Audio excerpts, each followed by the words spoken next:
Hello, and welcome to the Vulnerability Junkies podcast. I'm Kevin. And I'm Jamie. On this podcast, we talk about the scary, vulnerable parts of our personal and professional growth, our identities as second-generation Asian Canadians, and talking about our feelings. What makes you hopeful about life? Is it a small, everyday pleasure? Maybe it's seeing the positive impact you've had on others. On today's episode, we meander through these questions and talk about everything from drinking hot water, to starting a nonprofit, to giving someone a toolkit to take control of their life. Let's get into it.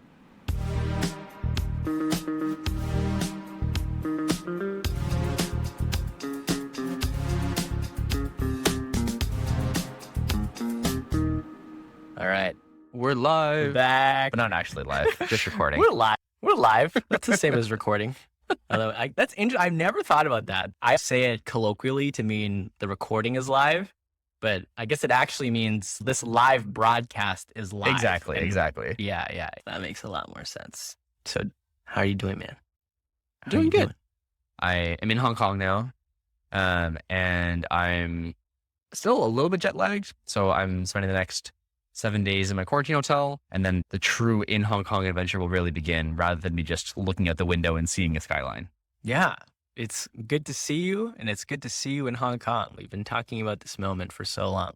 Yeah. Incredibly excited for you. I think in terms of energy level right now, at like 6.5, I'm feeling like relaxed and calm and cautiously optimistic. Ooh. And at the moment, yeah, just pretty like at peace.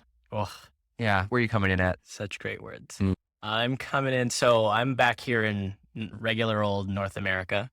I've been on the recovery train for the last week and a bit, where I've been 9 hours, 9 hours, 8 hours, 9 hours a night. Beautiful. I'm always reminded that when you sleep deprive yourself, you have to pay a debt. It's not enough to just, oh, I didn't sleep for 3 days. I need to actually sleep for 3 days. It tends to be 3 days plus 2 or 3 more days of really good sleep before you feel good again. Thankfully, I'm there, I think, right now. So my energy levels are like, I also just ate breakfast, feeling great. I'm like 8 pushing 9. Ooh. Yeah, I'm in a good place. I'm excited for this. I have a full day at me still, so I'm excited for that too. Yeah. Emotions. Yeah, I think it's today in big, bold words in my mind. It's excitement. If this was a movie, it would just be big, large text, 3D blocks, like, boom. Yeah. I'm incredibly excited, both for, the rest of my day, but also for this conversation, because we're going to change up the format a little bit today. Yeah. But first, intentions. Go for it, Kevin. Intentions. Once again, my intention is going to be to try and be more precise about my emotions and to be vulnerable and to openly discuss them. All right. Yeah, openly disclose them with you and our audience. Yeah. That sounds excellent. I'm with you on all fronts. And then one more I would add is specificity, both in terms of the actual emotional expression, but also just in terms of these actual examples we're drawing on, trying to lean into the specific and concrete and away from the abstract. Since whenever I hear people tell stories with the specific details from their life, I always notice myself feeling more connected. So I want to lean into that more. That's a really good reminder. We talked about 2 episodes how fear and that risk is a predicate for vulnerability. Mm-hmm. One natural running away mechanism is to be very general and to just pontificate and keep things very abstract and theoretical. And you were good about this last time, pushing me for specifics, and those are always really helpful. Every time it happens, though, I'm like, I did it again. Yeah, man. It's going to be great. You want to explain the format, what we're drawing on from here? Okay, so in an effort to make the conversation more naturally go in the direction of speaking from the heart, one thing that we both very much enjoy are these, how do you describe them? They're card games. They're conversational card games. Yeah. So there's a whole class of these card games now where people just want really good conversational starters. One of them that we both own a copy of is this thing called conversation menus from School of Life. So I like these questions because they lean a lot further into vulnerability than some of the conversation decks do. Some end up being very surface level. For the record, This episode is not sponsored by School of Life, but if you're listening and are interested, you should hit us up because we love what you do and conversation menus is fantastic. Just to be clear for folks who don't know what it is, it's modeled after the restaurant food menu, but instead of food items, they're conversation topics and questions that you can go through. And there's a whole set of menus. Each one has a different theme. Even though we are not sponsored, this is a pretty sick ad for conversation menus. Yes, please sponsor us.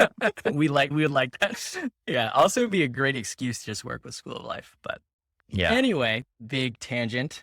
Today's menu that we picked out is around hope. And the way that we're going to do this is we're going to take turns asking each other one question or prompt on this menu, and then we'll have a conversation.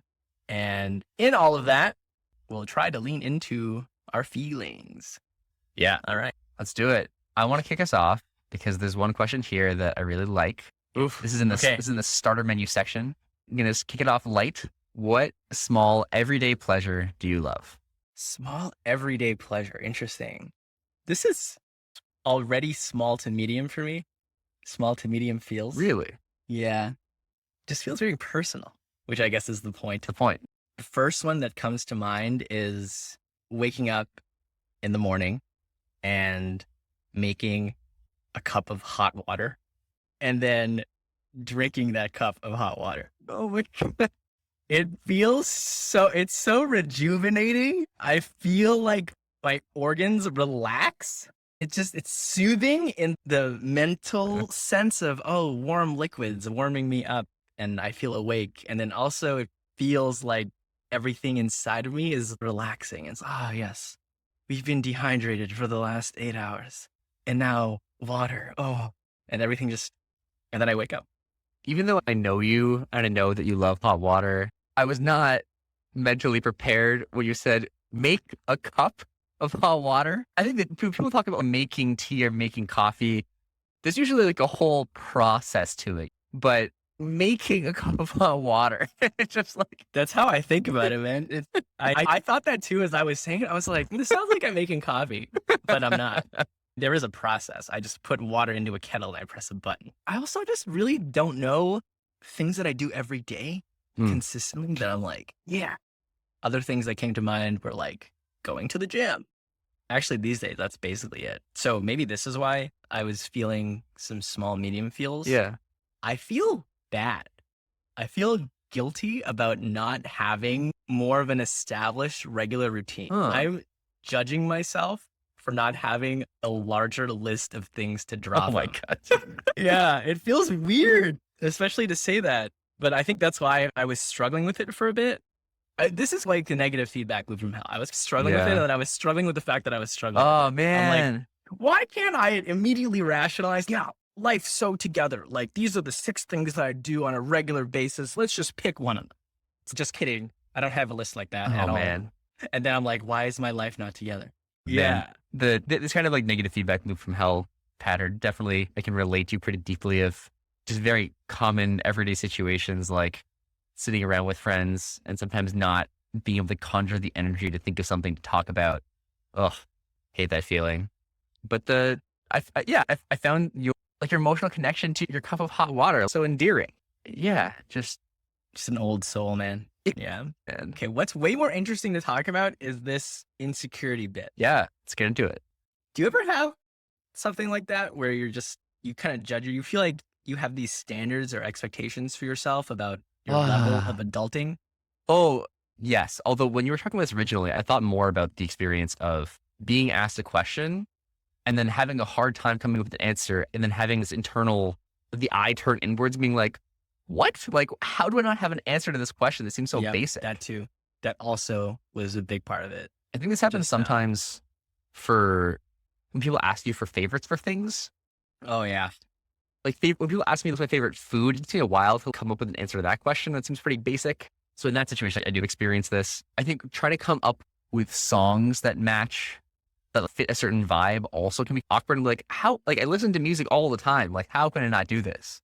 So that to me sounds like a similar kind of insecurity of basic questions that seem like they should have immediately salient answers, but sometimes don't. But the adulting thing seems a little bit separate. Yeah, definitely separate, although both flavors there for sure. The common trend that I immediately see is so much proving energy. Yeah. Yeah. True. Why do I feel the need to prove my level of adultness? Yeah. Why do I have this thought of, oh, a reasonable adult would have such a strict schedule that they would have Yeah. immediately so many things to pull from? Saying out loud is it's such a weird thought. Why would you ever have that expectation? Rationally, I know Yeah. that it's all fake news. No one really knows what they're doing. Yep. But at the same time, when I'm asked, it feels like there's a spotlight and there's an expectation Yeah. to contend with, which is no bueno. Same for music. Music for me in particular, I've always struggled with. Mm. Whenever people are like, what kind of music do you listen to? I immediately feel the need to prove that I am cool with my music taste. Yeah. And then I seize up because I'm like, I don't actually know if any of this is cool. I'm going to be honest. I listen to a lot of pop. The pop is by definition not cool because it's popular. I have no It's the like most niche, mainstream. interesting. Yeah, exactly. Right. And I do like a really wide range of music. I'll listen to everything. Sometimes I have like classical days, like Beethoven and Mozart and some Chopin, some Chopin. Right. And sometimes I listen to angsty rock, almost like metal, minus the screaming. I really don't like screaming. I'm not a fan of screaming either. Yeah, but some like really hardcore like guitar or like rock band angst stuff is in there as well, and everything in between, like game musicals, soundtracks from movies, lots of pop, lots of K-pop recently, some sporadic Chinese music, a lot of old stuff from my childhood, as well as some of the new stuff that I've tried to foray into. It's such a wide range, and I'm like, how do I find the cool stuff? And not the right way to think about it. It sounds like your natural disposition is to come at this with a lot of proving energy. How do I demonstrate rapidly that I am a cool person via my selection of musical tastes? What would an answer here look like that was leaning more into pleasure? Sorry, go ahead. Yeah, I think just owning it and being honest. Like the answer that I just told you. Right. So what I would want to resolve this to is where I can just name songs. It feels like there's this friction that comes from fear of being that specific. This literally is another example of what we were talking about in the intro of being afraid of specific examples. Yeah.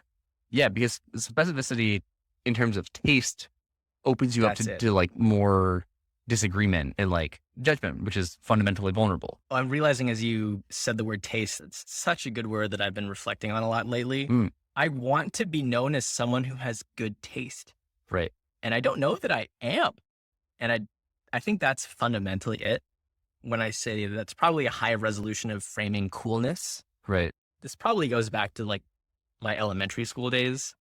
I started listening to music pretty late in life. My parents were like not fans of like MP3 players or anything like that. They were like, you're going to damage your hearing, which I mean, they're probably not wrong. Yeah. But that kind of precluded me from actually listening to music for a while. And we also we didn't have enough spare cash on hand to be buying actual CDs. And they also didn't like the idea of me watching like much music or MTV on TV. So I've always felt that people were ahead in that way and like other people know better. And it's probably got something to do with that, where I'm trying to now be like, I got it too. I'm awesome, cool. Weird way to put it. The way that you're framing it is interesting to me. Like the thing you said is that you want to be known as someone that has good taste, which do you understand your own tastes?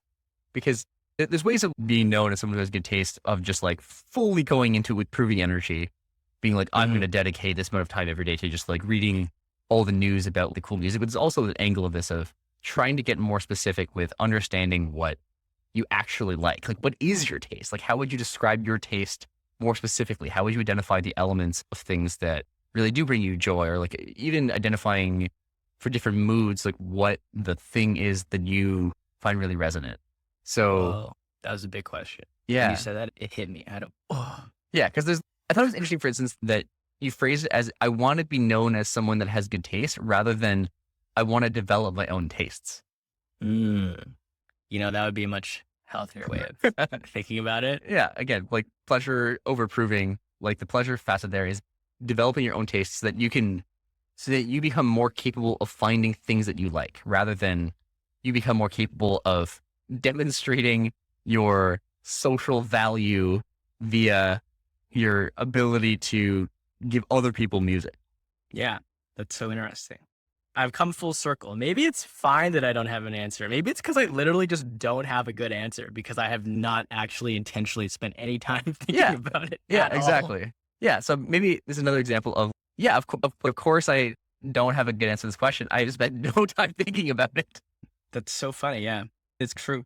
I have not spent any intentional time thinking about it. And when I think about what cool music people look like, they definitely understand their genres. They know about music history. They have that part of culture with them. And I've spent very minimal amount of time thinking, learning, experiencing any of that. Yeah. So, wow, what a journey. Come full circle. I was first judging myself for not having a good answer. And then I would struggle with my own struggling to come up with a good answer. Right. And now it's actually, maybe it's just fine that, or expected that I don't have a good answer, because in practice, it's just not a huge priority for me. Yeah. Where I'm like, not a huge, I like music, but I'm not obsessed with the craft. Yeah. Yeah. I definitely feel the same way. I really like music, but I am by no means a music buff, and I'm fairly comfortable with admitting, like I'm not a huge music buff. There's a couple artists I've gotten slowly better over time, apart from being prompted by a friend to try to describe like different patterns of music I really like. There's like certain formulas I've come to understand that just like really tickle my brain in just the right way that just gets like my heart just like feeling the music a lot more. But yeah, my vocabulary here is still very limited, in the same way that like we're learning how to.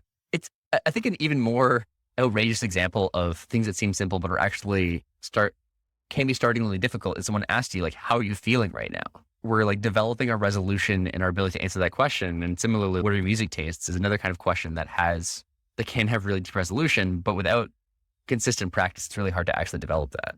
This is intense. I'm now realizing that the first part, the self-judgment, is an interesting signal, actually. We don't want the negative feedback loop from hell. Yeah. So you don't want to feel bad about feeling bad. But the fact that you feel bad to begin with seems like an indicator of something going on. Yeah. It's probably a combination of some truth, just factually, and also some truth about your own values and goals and standards, and why is that there?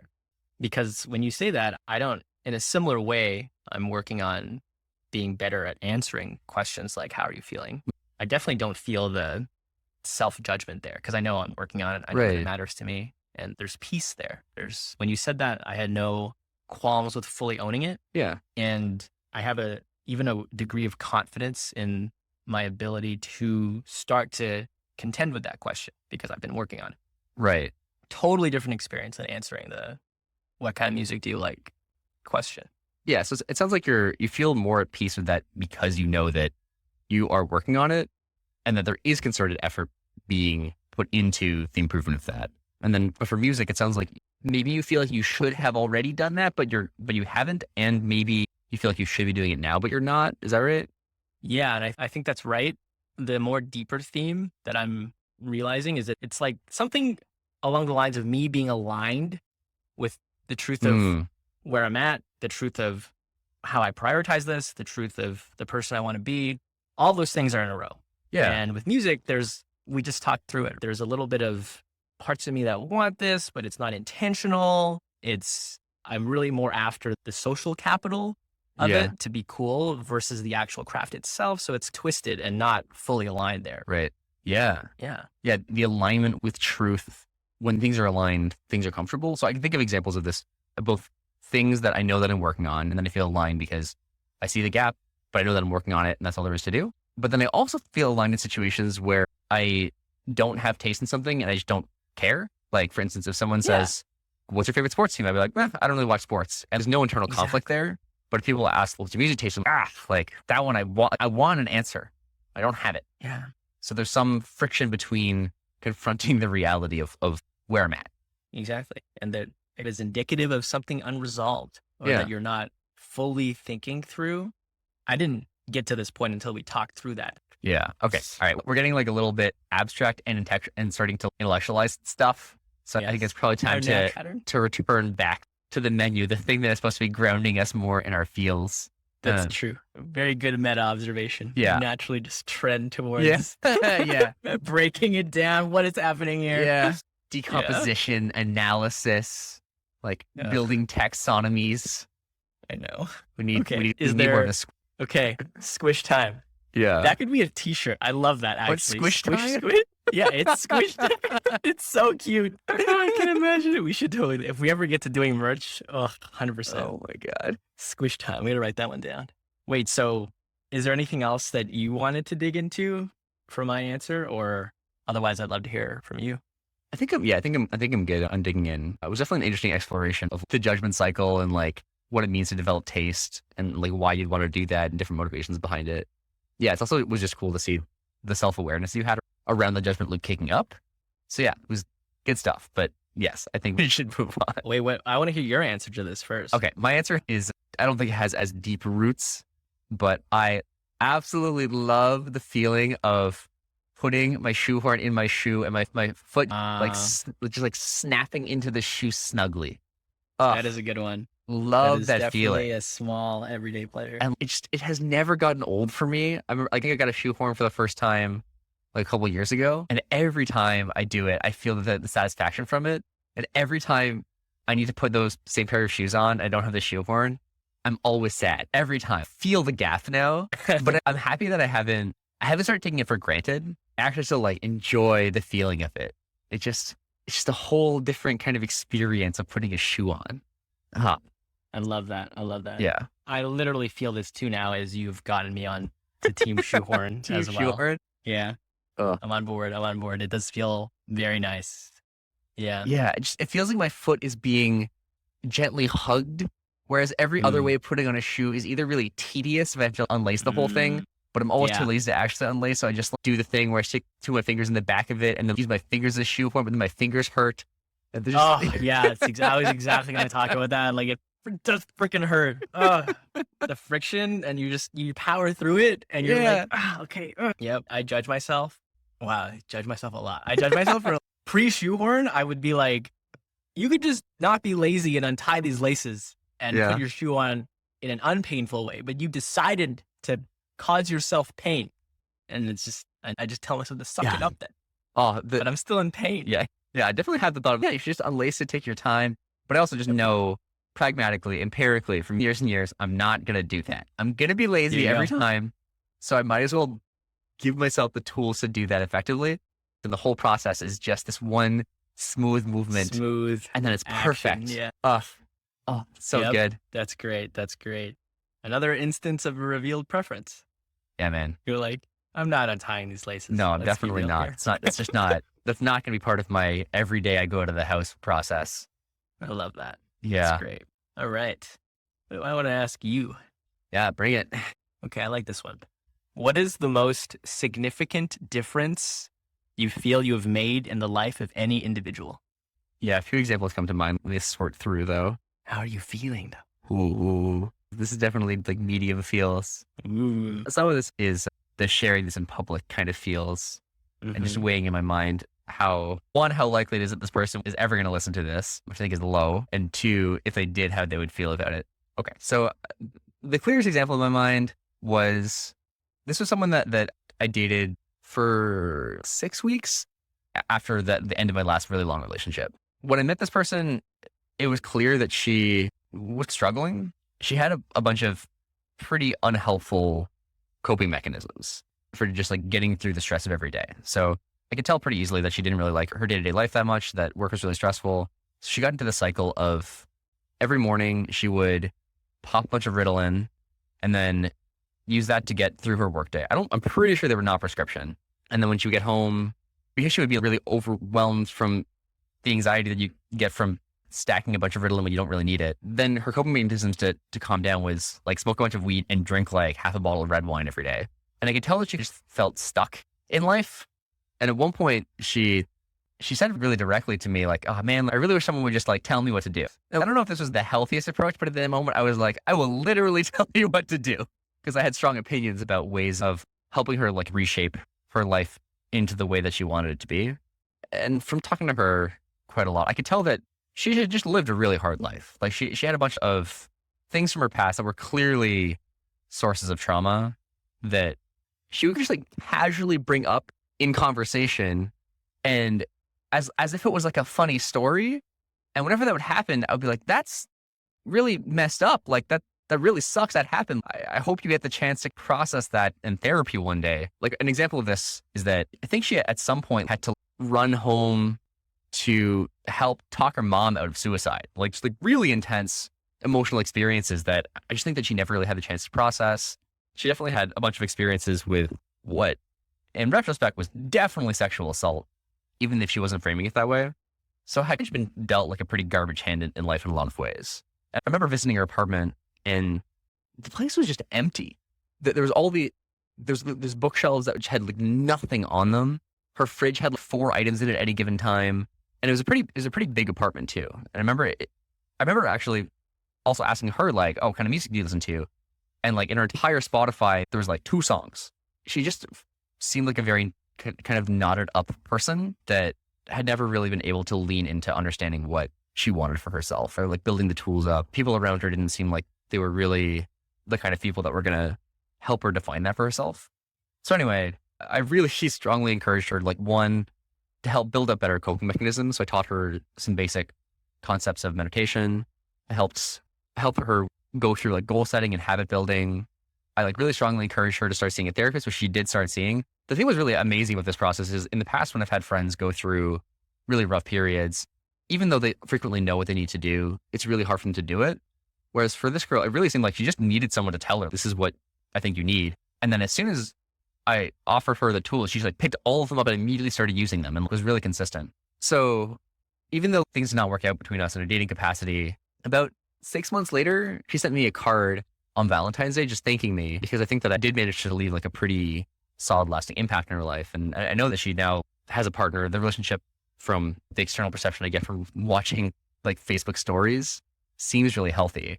So the fact that I saw the change rapidly and the fact that she sent me like a thank you note specifically, I think that I feel good about the impact that I had there. Like in that it wasn't just about pushing someone down a specific route. It was about helping them build up the tools they needed to control the life they wanted to have.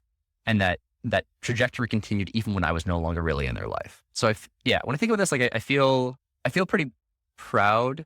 I feel a little weird about how maybe like self-righteous and opinionated I was, but I wasn't really forcing her to do anything. I was just really strongly offering my opinions, which she ultimately agreed with. And I did a couple other kind of cute things. Like while we were still together, I would leave Post-its around her house before I would leave, just these like nice reminders. Like there was this book, for instance, that she said that she'd been trying to read for a year and she never made progress on.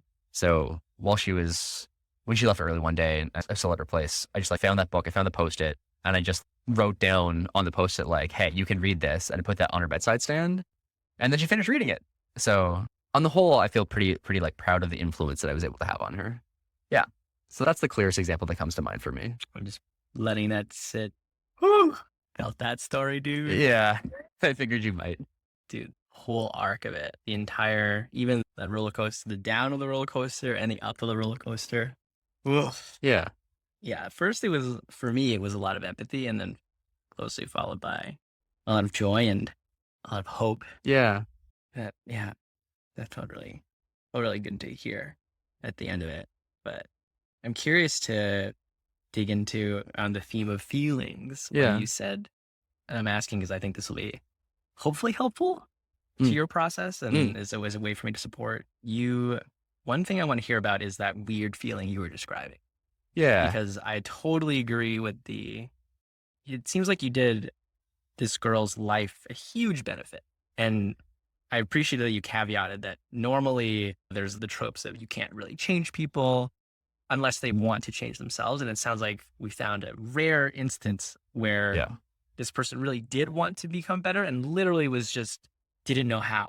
Yeah. And you provided these perspective and a path, and she saw the benefits and just went into the deep end, which I love that. I love that for you too. But I'm curious, like the weird feeling, because that sounded like there's more there. Yeah. I think, wow, this is hard to disentangle. I think I feel a bit of arrogance in it. And whenever I feel arrogance in myself, I always also in parallel with it feel a little bit of shame around that arrogance. So the arrogance here is like thinking that I knew what she needed. And I think that I still believe that ultimately I was right. I think that the thing that really sealed that for me was when she sent like the thank you note, like long after we stopped seeing each other. I think another part of it is that in past romantic relationships, I've ended up leaning really hard into this mentor role in the context of the romantic relationship, which I think in many contexts is not particularly healthy. And there's some amount of like savior complex here that I have an uncomfortable relationship with. I'm able to appreciate the desire to help in myself, but also there's a facet of judgment that comes with it as well. Like in that moment, I wasn't really deeply investigating and asking her questions to help her understand what she needed. I was like being very prescriptive. Like I think if I was in a similar situation now, I would try to lean much further into questions and just the questions and empathy rather than being as prescriptive. I think it might ultimately end with the same outcomes where I can say, okay, it sounds like these are the things that you're struggling with. This is how I deal with these things in my life. Would you like some help building these systems out in your life? But that's not really how I presented at the time. It was more like, look, you should do these things. But yeah, I think the feeling of discomfort comes from some amount of the savior complex, some amount of the arrogance, which I think are intimately related. Yeah. Yeah. When you see someone or especially a friend or a partner acting in a way that you have some degree of confidence is not what is like ultimately going to be good for them, do you also find yourself confronting this feeling, dealing with this internal perception of savior complex or arrogance, or are there other emotions in play for you when we do that? Yeah, I'm asking just to help myself untangle what the emotional reaction is here. So I think in my experience, what tends to happen is if they've identified and we both agree that they're not in the place that they want to be, and there's a version of themselves that's more fully actualized by their own definition they would want to achieve, that they would want to become. Naturally, I want to support that. I think it gets tough when they are at an impasse of their own creation, which sounds harsh. I know from experience of trying to want to help people in this situation that you can't really. They have to help themselves. You can be an emotional support and you can provide advice and you can be an accelerant in certain ways by giving new perspectives. But the motivation has to be intrinsic and they have to unblock themselves actively. Otherwise, you get into bad situations. And this has happened before where I've tried to really push basically somebody to be better and go and be more because I see all this potential in that, which in and of itself is an arrogant perspective. But yeah, from experience, I've learned painfully with some damaged relationships because I'll push and really want to throw so much encouragement at them. Yeah. Which they're not open to receiving. They're like, why is this person like sounding like my parent? And then in retrospect, I realized that actually that's my own coping mechanism for when I'm blocked. I have all this energy for myself that I want to invest in myself. But then whenever I block myself with maybe it's my own fears, or maybe it's I'm running away because it's hard, but I still have all this energy. And I've noticed that in the past, when this has happened, it's because I'm redirecting it. And now I recognize it as a sign. Because the obvious question is, why am I not investing this energy in myself? Why am I trying to push other people to be better? Why don't I just take the energy and focus on what I can actually control, which is my own growth? And now that I recognize that pattern as a sign that I'm blocked on something in my own life, and there's something I'm not looking at that I need to take a closer look at. Anyway, long tangent of saying, through experience, I've learned that this is an unhealthy pattern. And so I now naturally try to stop myself from doing this. Yeah. Okay. I heard you talk about these situations where the other person is stuck. And in those moments, there isn't really that much you can really do because the growth motivation needs to come internally. The action needs to come internally because if it comes externally, then it'll only be perpetuated as long as the external pressure is there. And it sounds like you've gotten better at recognizing when the situations are happening to stop applying the pressure when it either is just completely ineffective or might be building a dependent relationship. But I think that you said that was surprising to me was that you notice yourself especially focusing on throwing energy at people to push them past their stuck points when you yourself are stuck. And that you now view it as a sign there is something in your life that you are avoiding putting energy into is it because it's scary? Is that why you think you typically avoid putting energy in that? Probably. Yeah, it's probably fear at the end of the day. The natural process is I'll literally get exhausted trying to encourage other people and give other people energy towards their own growth paths. Yeah. I'll go out of my way, and it makes no sense. People will be like, there's a range of receptiveness. There's a range of receptiveness here. Some people who are not in the right place and I try to push them anyway have a really negative reaction. Yeah. They're just like, dude, get off my case. Who are you? Yeah. And then there's the other case where the person is trying to push. And then so my energy actually goes places sometimes. But that is another toxic case where I end up investing way too much time. Like, why am I going really out of my way to help this person? A good example is someone's applying for a scholarship. Right. And there's a whole process that they need to be emotionally supported through. They want to talk through kind of their options and their strategies for applying. There's essays they need to write that they need proofreading, all this kind of stuff. And there have been in situations where I just do it. I help them through all these things. It takes hours. At the end of the day, I sit there. I'm like, why did I just do that? There's like being a friend and being supportive. And there's, I'm going to be like your partner in this. And this is just a friend, by the way. Like, don't even know them particularly well. Why am I going to be this partner for you in you getting this award that does nothing for me? It's those moments where I realize, and I'm exhausted at the end of the day. I'm putting a lot of effort into this, and I'm like, why am I doing this? And it's usually because all of my growth directions, it's because I feel blocked there, but I still have this energy to want to push forward. And the blockage, like you're saying, is usually because there's something I don't want to look at, something that I'm being willfully blind about or in denial about. Yeah. I don't want to face it, but it's weird to have that, but also part of me that still really wants to progress and grow. Yeah. And it's like, okay, if you're not going to move any of your things, I'll go help move other people's. And so, yeah, that whole thing. You can feel free to draw a boundary if you want, but in the specific example of you helping that friend with the scholarship, when you throwing all this energy into them so that you could have this kind of vicarious growth, what was the thing that you did not want to look at in your own life that ideally you'd want to put the energy into? So this was a time in my life when I was just getting out of college and just started pivoting into product management as a career. Mm-hmm. And it was just those early days where it's a slog, where you're learning the craft, you're learning how to interview, you have to figure out how to write your resume properly. And I was also at a place where I had just finished university, but I wasn't actively employed in the place that I wanted to be. And I had moved back in with the parents. It was just a very tough time. And in a way I felt stuck. Yeah. Because of that, the whole job thing was my main focus. And it felt like a lot of it was out of my control in the sense that there are gatekeepers to these jobs. And literally I need the gatekeepers to say yes before I can get the job. Yeah. And I was also, because of that, also frustrated by that. And so I was thinking about, there's other things that I could do. There's a time where I was seriously considering just being a full-time influencer because screw this job stuff that's not paying any dividends. Yeah. And so, yeah, there was just a lot of confusion about my direction. And I guess this was maybe a little less stuck and just, I was lost. And there was no clear signs to me that the effort I was putting in was yielding any immediate returns in the time scale that I was looking at it in. Yeah.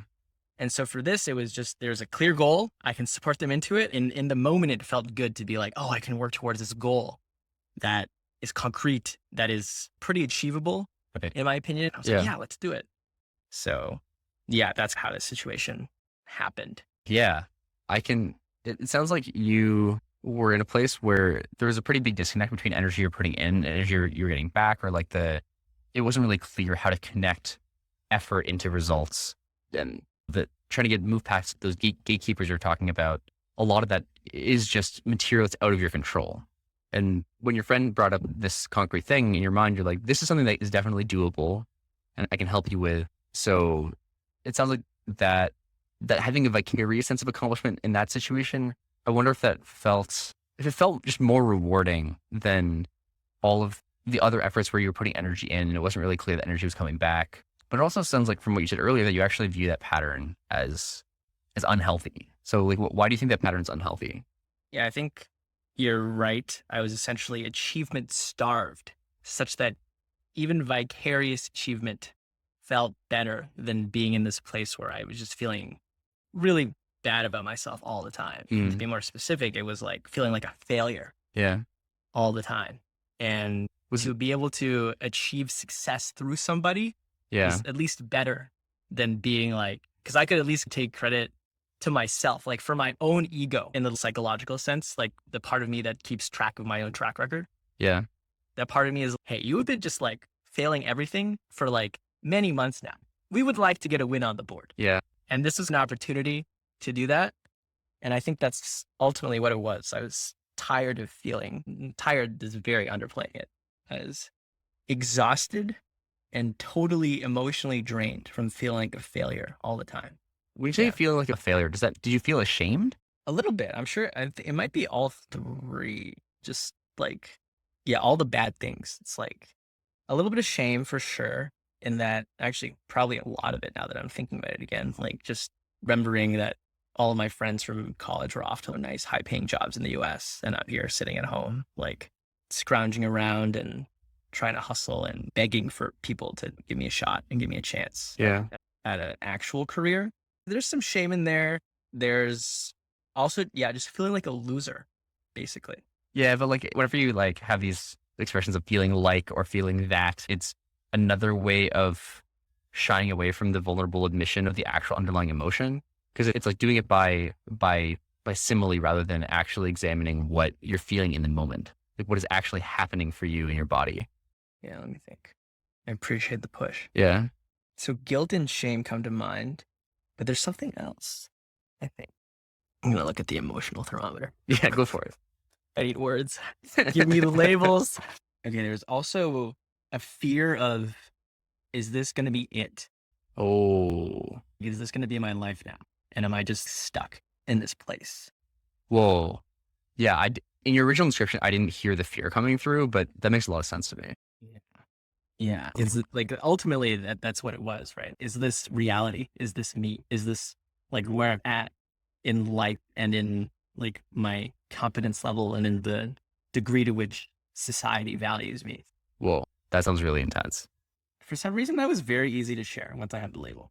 I don't know if I'm not letting myself fully feel it or if it's just because it's in the past. Yeah. And so that's, yeah, I don't know why I'm not letting maybe I'm not letting myself feel it. For me, in any case, I think when I am thinking about the ways I felt in the past, when I feel like it's been processed and when I feel like, especially in the case of fear, if I was afraid at the time and I have actually moved past that fear. So I think, for instance, in this example, you ended up getting those jobs in the Valley as a PM. So you have an answer to that question of the fear of, is this it? Because the answer was no, like you found a path. Yeah. It feels, examining it is now small feels, but it was like no feels when I was saying it. Right. Yeah. So yeah, pretty huge. Whoa. Yeah, I think that was a big part of it. Yeah. Thanks for like digging into the details and like, unveiling the fear facet of it. That was very not apparent to me. I think it wasn't apparent to me either. Yeah. I just knew something was there. And what was I think that was definitely something I didn't want to admit to myself in the moment. Yeah. That was definitely one of the, like we talked about impasses. Not that it would have been helpful in a way, just, yeah, I was putting all this energy into this thing and it felt like it was just a suck and nothing was coming back. Therefore, I'm like, why is this worth the investment? And so I looked for other outlets. Yeah. Yeah. I think it's helpful for future things to recognize what I think do recognize that when you notice yourself putting a lot of energy into accelerating other people or helping move past the blockades, it is probably helpful to look at the blockades in your own life. But I also want to like honor the fact that your coping mechanism was to help another person, which like as coping mechanisms go, that one's pretty awesome. So I just wanted to recognize the positive intent that is behind that and the care that you're directing towards friends when you do that. So I do hope that you're able to recognize the situations in the future when you're using it as a coping mechanism, but also hope that you can hold the kindness towards yourself and recognizing that you help the person. And that's good. Yeah. I'm obsessed with forward momentum. Yeah. If it cannot be my own forward momentum, it will be someone else that I care about's forward momentum. Yeah. Yeah, man. Yeah. How did that land for you? That was good. I felt that was warm and fuzzy. I think that was a perspective that I had not really considered. So I wasn't giving myself that room. Yeah. And I appreciated the emotional push. I'm glad we dug to find the real thing. Yeah. Some light negative attunement. Yeah, indeed. I, I don't know if this easier example of helping this person get the scholarship, but what's your answer to the question of what is the most significant difference you feel you have made in the life of any individual? So I was thinking about this as I was asking you and focused on not judging myself Mm. for not having a good answer. Mhm. I think that is the truth of it. I Mm. don't have a good answer. I don't have a single person that I can point to. I have a lot of examples of small things that I've done for a lot of people Yeah. over decades. Yeah. And that's about, and then the big mega monolith is doing Hack the North and Oh, having yeah. that be a thing for 1,000 people every year for the last 7 or 8 years. I don't know that I can point to a single person, but a lot of small things that come to mind, like a lot of them are conversations actually, Mm. are either intros or resume reviews or just talking through tough stuff with friends and ruts that they're currently in. I did this thing one time. There was a period of maybe a month where I would just randomly message someone that I would literally like randomly try to select someone on Facebook that was on my Facebook friends list. And I would send them an affirmation, things like that. That's I've done a awesome. lot of like small things like that over time. And in my lifetime, I think I've collected maybe 20 total messages from friends or acquaintances. People would just message me and be, hey, like, you did this thing. It was probably inconsequential for you, but it was huge for me. Thank you for doing this. Mm. And I have small instances of those, but I have not one example where I 180 someone's life or got to see the full arc, if that makes sense. So Yeah. I have no good answer to this. It's a long way of saying That's awesome that you're that. able to just like own that you don't have an answer to this specific question, but in your broader answer, I did hear some notes of pride about your contributions, both building Hack the North and the impact that's had on so many people over such a long time. It's in 10 years now. Is that what you said? Close. I think 7 or 8. We started Holy. in 2014, so 8 years. This will be the 8th Well, that's wild. this year. But also heard you've gotten these messages from individual people that have explained how your specific actions had really deep impacts on them. And that's huge. Like if you think about the fact that you've gotten messages like that and thought about the fact that it takes a lot of energy to write those kind of messages, there's probably a lot of people that felt that from you that didn't write the messages. So if you like just extrapolate out what the actual frequency of these things is, it's probably huge. So when you think about the contribution that you had to Hack the North, how do you feel? That was an interesting one to unpack. Broadly for this question, the reason why I'm at peace with it is that it's because I know that's the case and that cumulatively I have contributed to people's lives and I Yeah. feel good about that. Yeah, I feel a sense of accomplishment and I feel a sense of, pride and joy, being able to positively impact other people. I think for my contribution to Hack the North specifically, I've always felt bad that I didn't do more, to be honest. Mm. Yeah, there's a lot of guilt there actually that I didn't do more. I think I definitely did a very decent amount being one of the original co-founders, but mostly it's easy to focus on the good stuff. And I naturally don't let myself think about the good stuff. So it's not easy to focus on the good stuff for you then. Okay, fine. It's not easy. Was that arrogance? And it's bad, but I think it's a good thing. It's not easy to talk about the good things. And I've just embodied that it's a good thing that it's not easy to talk about the good things or the bad things. Anyway, yeah, I think it's hard to feel in its totality also just because of the sheer magnitude. Hypothetically, I know that it's there. We've 1,000 kids every year, huge range of skill levels, some of which were just people who are already really good software engineers and tech people. And we were just giving them a platform to show off their skills. And then there was the whole other end of the spectrum where I know nothing about tech. There's this exciting event. I'm just going to get some exposure and to learn and meet some people. Mhm. And I'm proud of the fact that I helped push for being very intentional about that. That we carved out room, 100, 200 spots for strictly beginners. And in our review process, that was intentional about it. Obviously there's people that we judge based on merit, but also there were a specific bucket of slots that was just we want promising, ambitious, enthusiastic beginners, even though they have never built a thing in their lives or maybe never written a single line of code ever. Yeah. We just want to give them the exposure, and that's awesome. In my second year of running it, I also pushed for a lot more educational initiatives. we had workshops to help people get started on different technologies and stuff. And in the second year, I pushed for it to be open to the public, where it would, you didn't have to be an attendee. And we were hosting these workshops, like literally people who were like professional software engineers who like work at Facebook and Google and these big companies. They would literally come and give a talk about, this is how you write an iOS app. This is how you start like with web development. And it was these very specific content dense workshops that would be like an hour long. They would have to prep a presentation and there would be like a live kind of interactive coding part to it. And yeah, we made that open to anyone who wanted to attend them and not just attendees. So things like that, I think at least they accumulate and get, that's how it snowballs. If you can be that inflection point in someone's life, I have no idea how it plays out, but I would hope to assume statistically, like there's 1,000 people, at least one person every year, the trajectory of their life and career may have been altered by us. And that feels pretty good. Yeah. So it's huge that the fact that you were one of the people that specifically pushed for these slots for beginners, and the fact that it sounds like you actually do believe that for beginners, this can be a serious inflection point. There probably are a lot of individuals that you have made a big difference in. You don't hear about it because they probably don't know that you did that thing, like that you specifically were the one that were pushing.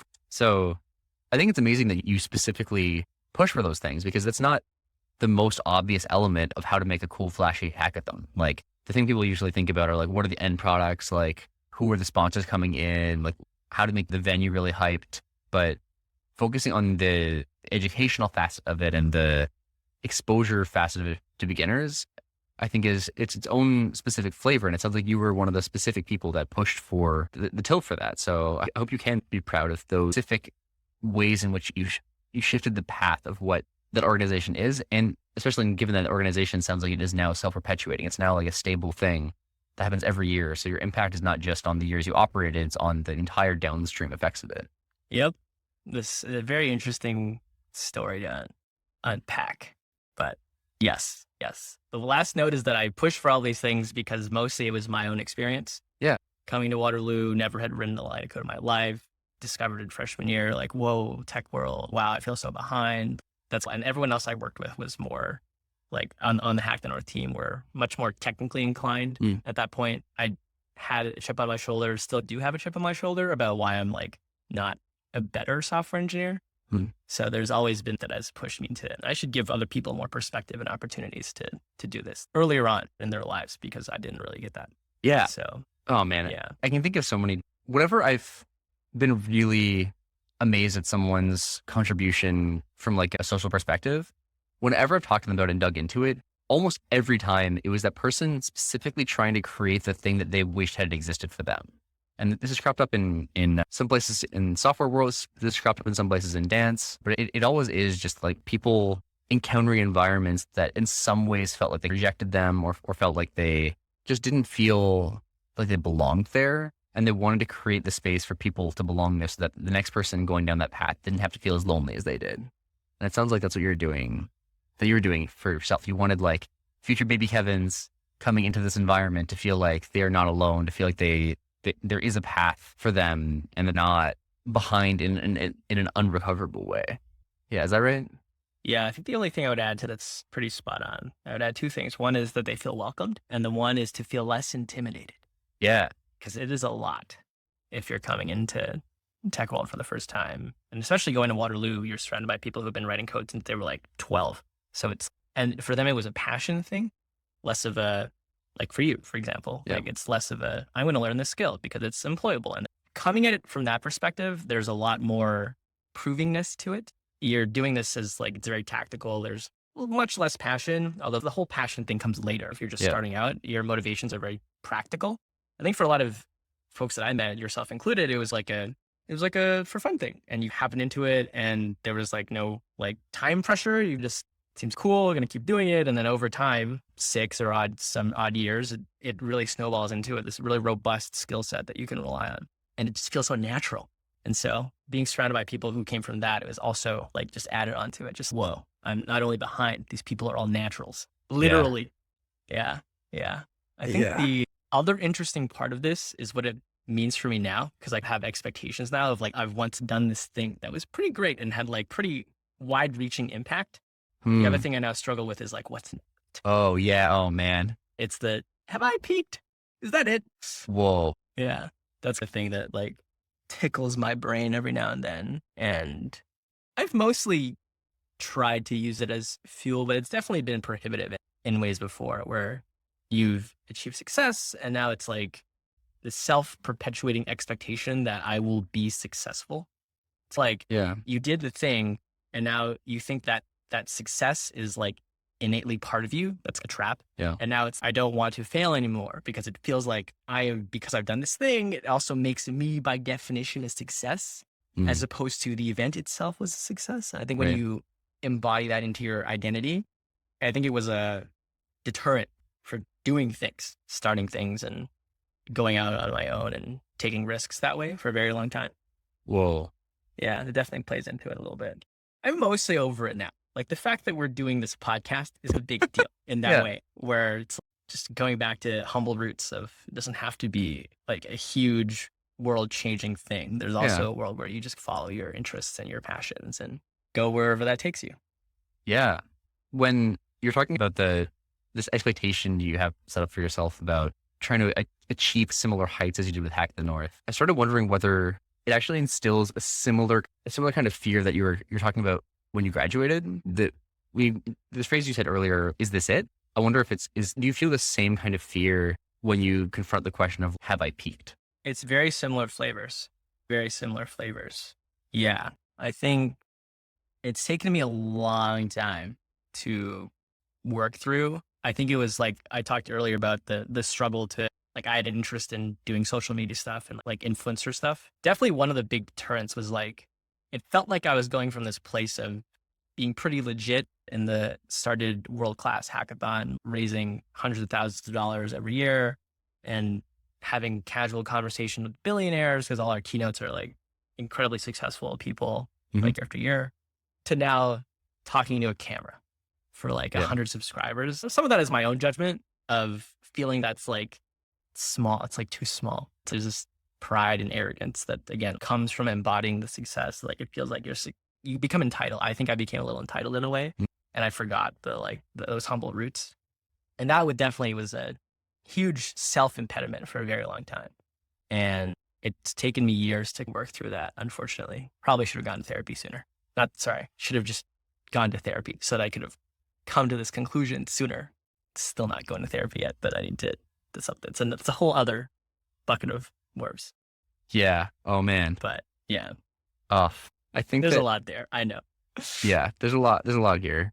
Unfortunately, my brain is slowly shutting down right now as I'm getting sleepier. So I don't think I can like fully, I can bring the depth you I can want to. bookmark. Please bookmark. Let's look at it for another conversation because I think there's a lot of interesting things there about how lots of feelings. Like large events of success can impede like both openness to failure, but also openness to doing things that are not as big. Yeah, and for sure. Yeah, I need to chew on that for a little while. Has immediate relevance to my life, but I need to think about it a little more. We talked about this a little bit. It's like another way to put it is you're used to being in a certain spot in your chosen competence hierarchy. Yeah. And to start anew, especially in a new domain, you're resetting. You're used to being like, maybe not by definition top dog, but like one of the top dogs in the thing that you do. Yeah. And to start something new is to basically go back to being the exact opposite of that, which is not fun in a way. You're used to being at the top, like comfortable, secure. You just have such confidence in your ability to be in this domain. Even the unknown unknowns don't really scare you because you're like, I got it. I can figure it out. Yeah. Like between my own understanding and the people I know that are really respected in their field, et cetera, you're so securely set up to pursue and to actualize in this whatever domain, for you probably software engineering. And then to choose a new thing is starting from scratch. I got none of that. I feel none of the security. In fact, I feel the opposite of security. Yeah, man. I feel the fear.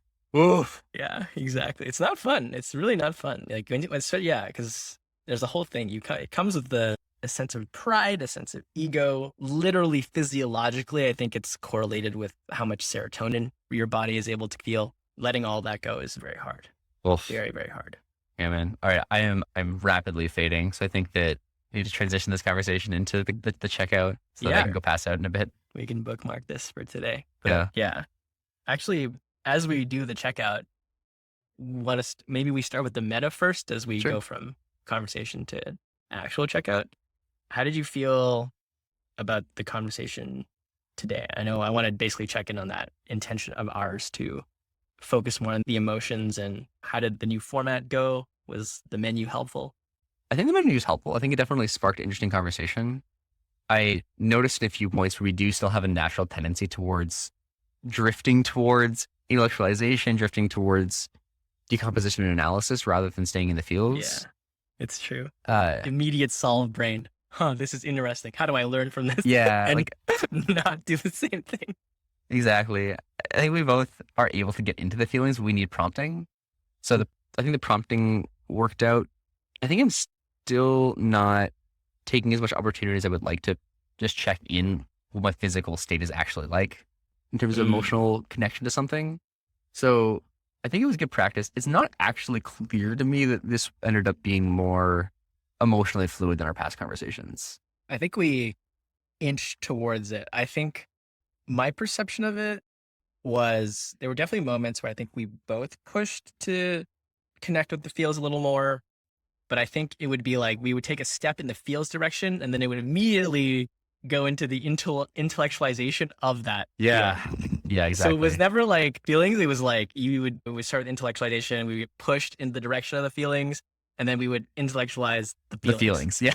Yeah. Like, why do you feel that way? Huh? Is there a similar thing that I feel in my life? How do we connections, all that stuff versus stay? I guess we didn't stay in the field. We touched it for a little bit, but we didn't stay. And I'm wondering, as you're saying this, maybe the key is to slow down. Maybe. Yeah. I think whenever I think intentionality, I think give yourself space and time to think through it. So I don't know. That's one idea. Yeah. Yeah. Yeah. Anyway. What are your meta thoughts? I think the one thing that stuck out to me was I didn't realize how much of an impact it would be on you when I admitted the fear of, is this it? I still don't even have the exact words for it, but it's is this it? Have I peaked? Yeah. I didn't realize that. Again, like for me, it felt like a pretty easy share in the moment, or that I'd mostly been at peace with it. But for you, it would land very whoa. And so that's a takeaway for me. Interesting. Sometimes these things that you think I would not have thought that it would have had that effect. And I'm drawing this connection again, intellectualizing it. Yeah. That when you get to the precise definition of the emotion, regardless of what that emotion is, it tends to have a whoa moment for people, which is good. Does it feel connecting? Yeah, it felt connecting. I felt super engaged in the conversation, in part because it was surprising. It helped really rapidly close the gap between like the projection of how you were feeling versus what you were actually feeling in the moment. Because you said that feeling was not apparent to you until I called it out. Exactly. That's cool. Yeah, I thought this was fun. Yeah. I think the menus are cool. We can explore them more in a future episode. Yeah, when you're more well rested. How do you feel about the specificity front of emotion? I had one specific moment where I watched myself go from low resolution to high resolution, and I appreciated that. I went from feels bad to, I think, the fear, to feeling like a failure. And then with your push, got to, there's no single label for it, but the whole fear of, have I peaked? Is this it? So I appreciated that stepping. Yeah, that was great. Yeah, I definitely saw the resolution increase in the specificity of emotional accuracy. I think it worked. Yeah.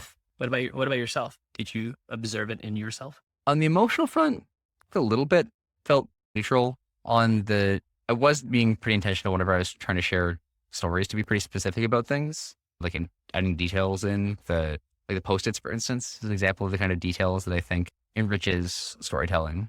So I was happy with that. I think there's more opportunities to do that in more high res, but it felt directionally right to me as well. Sweet. Okay. Shall we temp check? Yeah. Where are you at? Man, I'm at like a 2 or 3 now. Yeah. I'm okay. Emotionally, I'm fine. I'm not as relaxed at peace. I just feel like groggy. You're too tired to I'm feel groggy. the emotions. Yeah. My emotions are all peak sleepy. So I'm just like really low energy now, but in a way that it's not like sadness, low energy. It's just, I need to pass out. Yeah. How about you? I'm a little more physically tired from the conversation. Like my throat's dry. Right. Things like that. But emotionally, yeah, it's still 8 pushing 9. It's going to be, I think I'm going to hit 10 today, which is great. Whoa. Yeah. It's a good day. Today's going to be a good day. Yeah, man. So Excited for I'm the glad time. I got to, yeah, I'm glad we got to start I got to start my day this way. But I guess yours is ending rapidly. So anyway, we can call it there, folks. Jamie needs to sleep. Yep. Thank you All all right, for homie. listening. Yes. Until next time, where we try to continue to push into the feelings. All right. Have a good night. Thank you. If you enjoyed this conversation, please help us by leaving a rating on your favorite podcast app. We would really appreciate it because it helps us grow and lets others find the show. When we're not podcasting, Kevin also makes YouTube videos. And Jamie has a blog. You can find links to these in the episode description. The intro music you heard in this episode was made by Harry Dye. Thanks for listening. We'll see you in 2 weeks.